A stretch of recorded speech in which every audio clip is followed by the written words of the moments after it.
étudiante au doctorat à la Faculté des sciences infirmières de l'Université de Montréal, sous la supervision d'Arnaud Duhoux. Merci.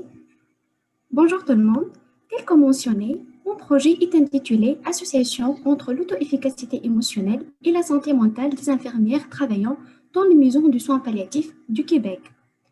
En fait, les maisons de soins palliatifs sont caractérisées par une exposition fréquente à la mort et à la souffrance des autres.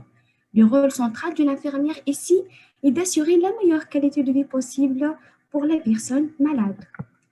Bien évidemment, ceci à travers la gestion des symptômes et de la douleur tout au long de la trajectoire de la maladie. Une écoute active des patients et sa famille s'avère cruciale pour construire une relation de confiance avec les patients et leurs familles. Bien entendu, travailler dans un tel milieu n'est pas toujours facile. Le fait de travailler à long terme auprès des patients qui ont des degrés de souffrance différents, la nécessité de prodiguer des soins avec empathie et compétence, une charge du travail croissante par rapport aux ressources limitées, des relations parfois conflictuelles au sein de l'équipe soignante peuvent engendrer un stress important chez les infirmières, pouvant mener à plusieurs problèmes de santé mentale tels que la détresse psychologique. En effet, celle-ci est un problème majeur dans le milieu de soins palliatifs en raison de la gravité des conséquences qu'elle peut engendrer autant pour l'infirmière que pour le milieu du travail. Parmi ces conséquences, on peut mentionner le burn-out des infirmières, l'absentéisme, une insatisfaction au travail, le roulement des infirmières. Face à ce fléau, l'auto-efficacité émotionnelle s'avère un moyen crucial déployé par les infirmières afin de survivre dans un milieu stressant comme les soins palliatifs. D'ailleurs, une étude canadienne rapporte que l'acquisition de l'auto-efficacité émotionnelle permet de faire face aux problèmes de santé mentale et favoriser le bien-être au travail.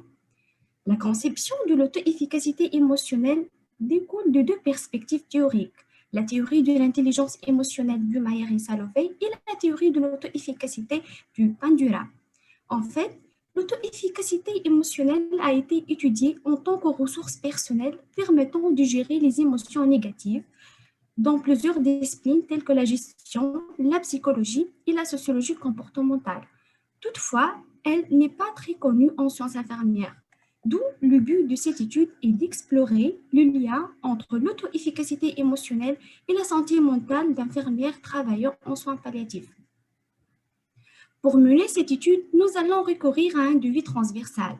Notre étude aura lieu dans toutes les maisons de soins palliatifs du Québec, qui sont au nombre de 36, en utilisant un questionnaire auto-administré et informatisé qui comporte l'échelle CASIS pour mesurer la détresse psychologique, l'indice du bien-être du l'OMS pour mesurer le niveau du bien-être, l'échelle de l'auto-efficacité émotionnelle et l'inventaire systémique du qualité de vie au travail pour chercher l'ensemble des facteurs professionnels contribuant à la détresse psychologique.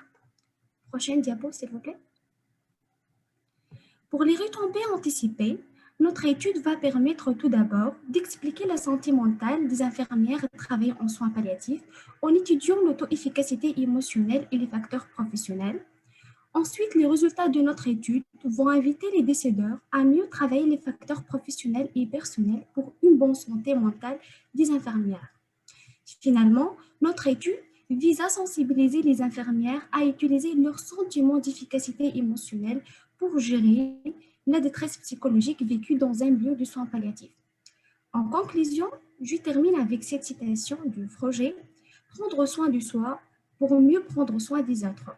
Merci pour votre attention et n'hésitez pas à me contacter si vous avez des questions. Merci beaucoup, Asma, pour la présentation.